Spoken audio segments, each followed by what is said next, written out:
Hey everyone, Matron here, bringing you another Starcraft 2 commentary. This time a game from Liquid HuK's replay pack he just released. It's going to be games of him playing on the Korean server.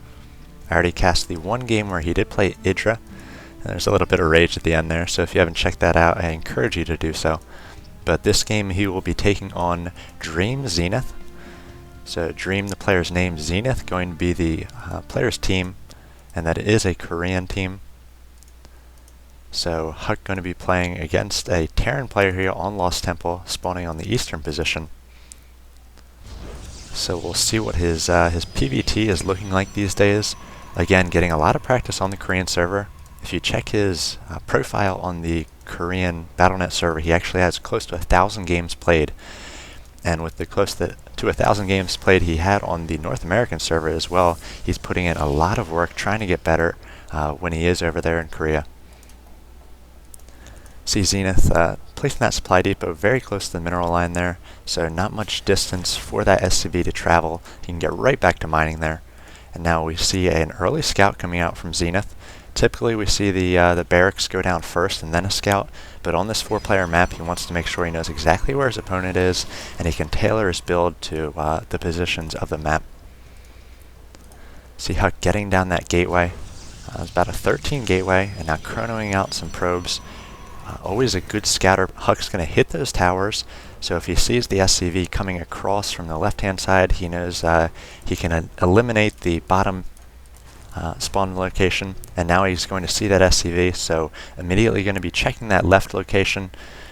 Now placing down a pylon, his second pylon, so that he can warp in units on the low ground here closer to his opponent's base. We often see the first pylon close to HuK's base, the second either at the ramp or over on the side here, and then perhaps a fourth to hide some tech in the back to try to hide it from any sort of Terran scan or the SCV scout. See HuK getting down that cybernetics core now as well. Zenith transitioning over to an orbital command, producing those first Marines, going to keep that probe from getting any information. So HuK does not know how many gas Dream is on at this point. He does have one gas up, and he does have a reactor coming out on that barrack, so we're going to be pumping out a lot of Marines in the early going. HuK not yet creating any sort of units. As we see it, that warp gate, or that gateway, is just standing still, vacant. Nobody's at home.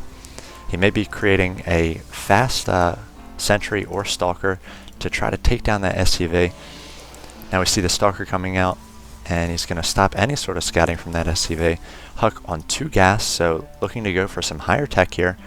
And again, has that pylon positioned so that he can warp in, create buildings towards the back of his base, far away from any sort of SCV, hoping to take a plunge into the base and get a bit of scouting information. See Dream trying to control the tower close to him and getting into a little bit of a worker war down here, fighting over that tower closest to HuK. The stalker coming out for HuK is going to be able to control that tower. And again, HuK does not have much information, so he's going to have to go for perhaps an early robotics, or actually has a Stargate coming, so maybe going for a quick Void Ray or even a Phoenix to scout his opponent. With the close positions by air here, it could be advantageous for him to take that Stargate route. We hardly ever see Phoenix play against Terran, as they're mostly very good against Zerg because of those overlords, and because they shut down Mutalisk so well. But Phoenix can actually be quite good against medevacs and against any sort of Viking play. Also the Void Ray, if you're able to get it charged up on a building, it can start mowing down those Marines very quickly. We see that Dream is creating a lot of units at the start here, pumping out of these 2 racks, one with the reactor, one with the tech lab, keeping this probe from getting any sort of information, and only showing 3 Marines right here. So he does not take all of his units to clean up this probe, which is kind of a rookie mistake that a lot of people make, and it shows that you have that large army. So just taking a few Marines, HuK does not know whether his opponent is on 1 racks and throwing down a command center right now. And now you'll know exactly what his opponent's doing, seeing all these units, and it's got to scare HuK as he doesn't have much army.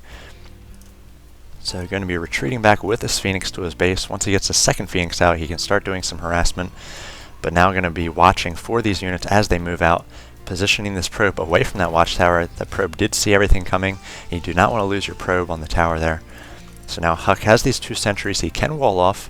He's got about 2 force fields, perhaps a third coming in as well, and needs to start warping in units off these gateways. He does have just 2 gateways.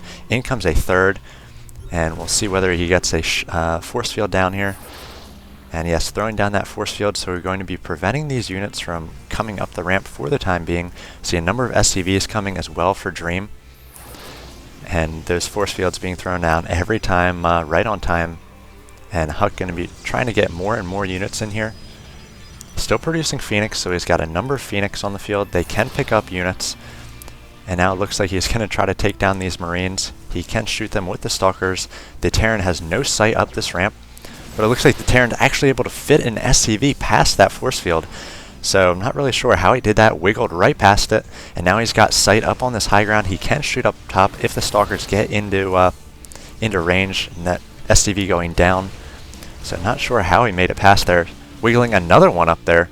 So he's going to have sight. He's going to get some good scouting information as this SCV takes the plunge deep into the base, sees those gateways, and now we have a force field not quite in the right spot. Dream's going to be able to start getting units up here. Does he have enough units though? HuK has been warping in, now getting another round of Zealots to try to take on these Marines. And it looks like these Phoenix going to come in here, pick up those Marauders. The Marauders very good against the Stalkers, so picking them up is going to keep the Stalkers alive, though HuK's already lost all of his Stalkers. But with these sentries and the Zealots, looks like he's going to be pushing out. He's actually at quite the superior army at this point, 1,200 compared to the 250. Dream's actually thrown down this command center, was hoping to expand off that attack, or perhaps keep HuK turtled up there. We see a proxy pylon going down for HuK, so he may be pushing out for the kill. See a little bit of harassment going on with these Phoenix, trying to keep the units of Dream in his base, as HuK does position outside the expansion. Picking off an SCV here and there are these Phoenix, but not too much harassment going to be done against the Terran player, as those Marines can take down those Phoenix. We see a force field going down on the ramp of Dream, so he's got to pick up that orbital command and try to get it back. HuK does not have much anti-air, so he may be able to pull it back. Looks like it's going to be about half life here, throwing up another force field, so we're going to be keeping these units up top. We might see a split on the units, and Dream's going to have to be very careful if HuK can get a split on the Marines and the Marauders there. See, HuK has the far superior army, but a lot of it is those Phoenix. He's going to have to use those Phoenix in any sort of battle. Phoenix getting a little bit out of position there, so Dream going to take a few pot shots of those, and now HuK going to be reinforcing this army, bringing the Phoenix in the back, perhaps to do a little more harassment on the mineral line, as Dream is forced to be at the ramp so that HuK cannot come up. So Dream now pulling back to the mineral line, trying to take down this Phoenix. This would be a great time for HuK to come up this ramp, really breach the defenses of Dream. Dream getting out more and more off these now 4 racks, 2 of them with reactors. So doing his best to produce army here. He's got 3 Marines, 2 Marauders, and Stim about to finish. So Stim could be the game changer here. If he's able to focus down HuK's units with Stim, he's still at quite the disadvantage army-wise.